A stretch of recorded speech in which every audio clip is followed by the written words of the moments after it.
Kemudian di sana ada istilah lain, yaitu al-huda. Al-huda artinya adalah menuntun onta dibarengi dengan suara-suara. Menuntun onta dibarengi dengan suara-suara dendangan. Maka para ikhwan yang dirahmati oleh Allah Subhanahu wa taala, tidak ada perbedaan pendapat di antara para ulama bahwasanya al-huda boleh. Ya, al-huda boleh. Al-Hafidz Ibnu Hajar Al-Asqalani rahimahullah mengatakan fi kalami ba'dil Hanabila isy'arun bi nasri khilafin fihi wa mani'uhu mahjujun bil ahadits sahih. Di dalam perkataan ulama mazhab Hambali ada semacam terdapat isyarat tentang penukilan khilaf ulama di dalam kebolehan huda. Dan khilaf ini tertahankan dengan dalil hadis-hadis yang sahih yang membolehkan huda. Yang membolehkan huda. Huda tadi apa? Menuntun onta dengan suara-suara yang didendangkan. Ya. Sebagaimana hadis yang diriwayatkan oleh Imam Bukhari dari Salamah bin Al-Aqwa' radhiyallahu anhu, beliau bercerita, kharajna ma'a Rasulillah sallallahu alaihi wasallam Khaibar. Kita keluar bersama Rasul sallallahu alaihi wasallam pada peperangan Khaibar. Fasirna lailan. Lalu kita jalan di malam hari. Faqala rajulun minal qaumi li Amir bin Al-Aqwa'.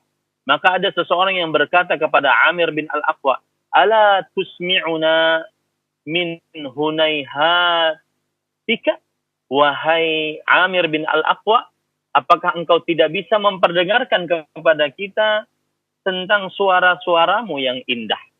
Wa kana Amirun rajulan sya'iran. Dan Amir bin Al-Aqwa adalah seorang rajul ahli syair. Fanazala yahdu bil qaum yaqul.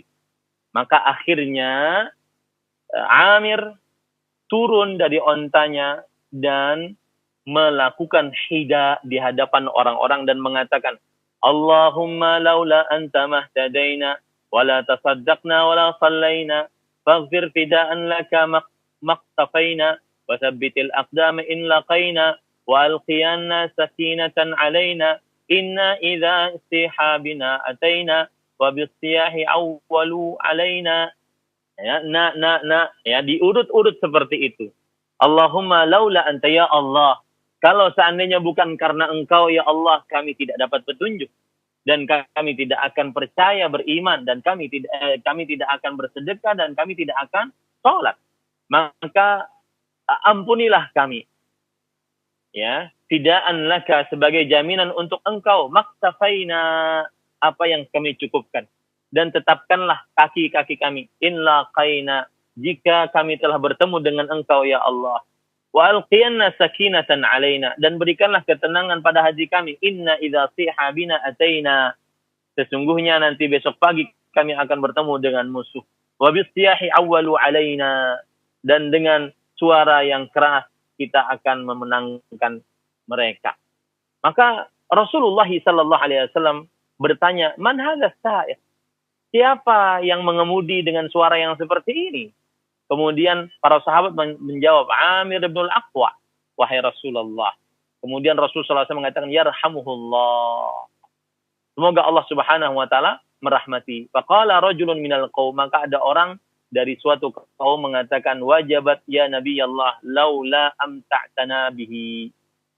Ini menunjukkan bahwasanya para ikhwan yang dirahmati Allah, yang disebut dengan nuhuda, yaitu berdendang saat dalam perjalanan dengan perkataan-perkataan yang baik, yang menumbuhkan semangat, tidak ada perkataan kotor, porno, keji, kasar, dan tidak ada dendangan yang semisal dengan nada dan intonasi para pemusik dan penyanyi profesional, maka ini diperbolehkan. Ya, itu istilah yang kedua, al-huda. Ada istilah yang ketiga, an-nasbu. Ya, an-nasbu. An-nasbu disebutkan oleh Ibnu Manzur, penulis kitab Kamus Besar Bahasa Arab, yaitu Lisanul Arab. Beliau mengatakan an-nasbu darbun min aghani al-a'rab wa huwa ghina'un lahum yushbihul huda illa annahu araqqu minhu. Dia adalah semacam dari nyanyian-nyanyian orang-orang pedalaman kampung Arab. Dan dia adalah nyanyian yang semisal dengan huda tadi. Melainkan dia lebih indah lagi. Ya, lebih indah lagi. Makanya para ahli fikih mengatakan bahwasanya an-nasbu adalah darbun minan nasyid fihi tamthil. Nasbu adalah bagian daripada ucapan nasyid, pembacaan syair-syair yang di dalamnya ada tamthil, yaitu pemanjangan suara-suara sehingga lebih indah, lebih nyaman didengar. Nah, ini para ikhwan yang dirahmati oleh Allah Subhanahu wa taala. Maka Abdullah bin Zubair radhiyallahu anhu, beliau berkata, "Ma a'lamu rajulan minal muhajirin illa wa sami'tuhu yataghanna an-nasba." Aku tidak mengetahui seorang dari kaum muhajirin kecuali aku pernah mendengar beliau bernyanyi dengan nasb, yaitu mengucapkan nasyid-nasyid. Ya, ini kebiasaan orang Arab. Ingat, yang di dalamnya terdapat pengangkatan suara secara berurutan didendangkan, tetapi tidak ada perkataan yang kotor, yang buruk, yang jelek, yang kasar, yang mengundang syahwat, yang diharamkan, tidak dibarengi dengan alat musik, tidak sesuai dendangannya dengan nada dan intonasi para pemusik profesional. Maka ini diperbolehkan. Dalil yang menunjukkan akan hal ini adalah hadis yang saya sebutkan tadi, yaitu tentang perang Khandaq.